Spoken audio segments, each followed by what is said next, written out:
And over time, as codes of law sought to control violence within groups, so did philosophers and clerics and statesmen seek to regulate the destructive power of war.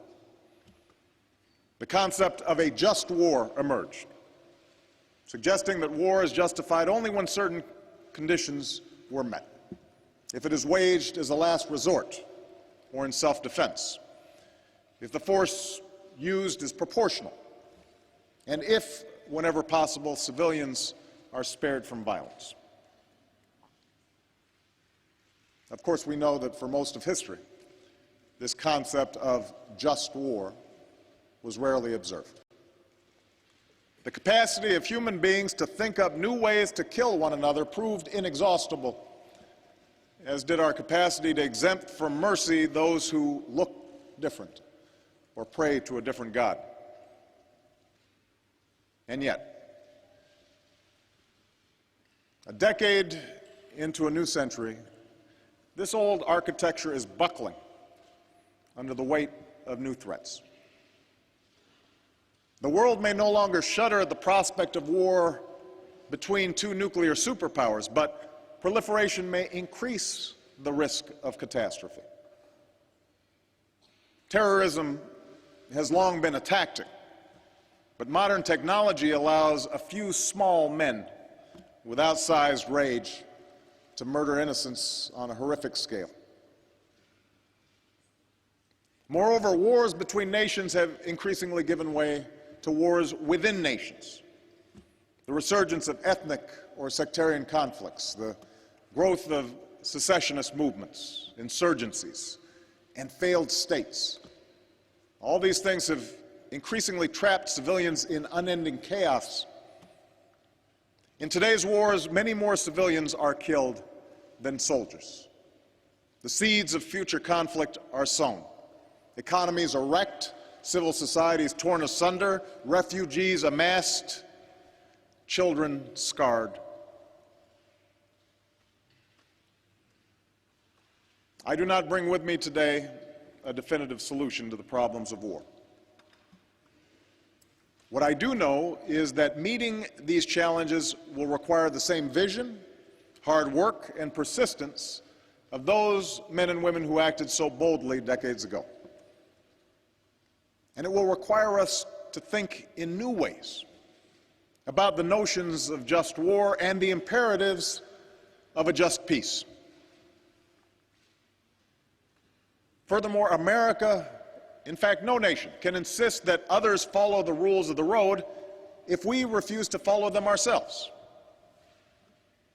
For when we don't, our actions appear arbitrary and undercut the legitimacy of future interventions, no matter how justified. And this becomes particularly important when the purpose of military action extends beyond self-defense or defense of one nation against an aggressor. More and more, we all confront difficult questions about how to prevent the slaughter of civilians by their own government, or to stop a civil war whose violence and suffering can engulf an entire region. I believe that force can be justified on humanitarian grounds, as it was in the Balkans or in other places that have been scarred by war. Inaction tears at our conscience and can lead to more costly intervention later. And that's why all responsible nations must embrace the role that militaries with a clear mandate can play to keep the peace. America's commitment to global security will never waver, but in a world in which threats are more diffuse and missions more complex, America cannot act alone.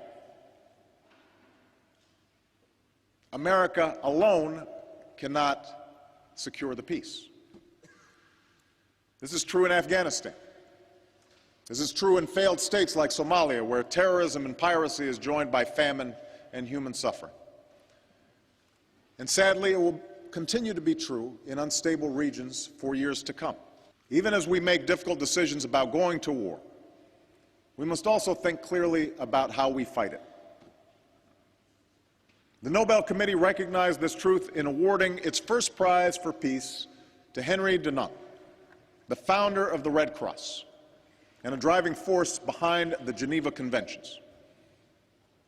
Where force is necessary, we have a moral and strategic interest in binding ourselves to certain rules of conduct. And even as we confront a vicious adversary that abides by no rules, I believe the United States of America must remain a standard bearer in the conduct of war.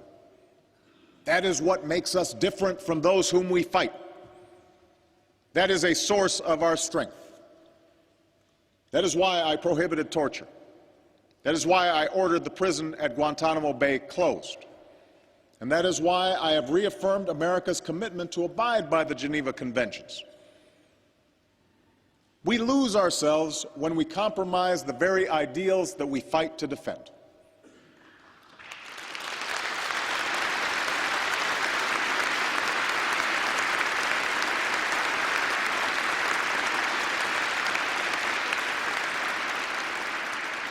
And we honor those ideals by upholding them not when it's easy, but when it is hard.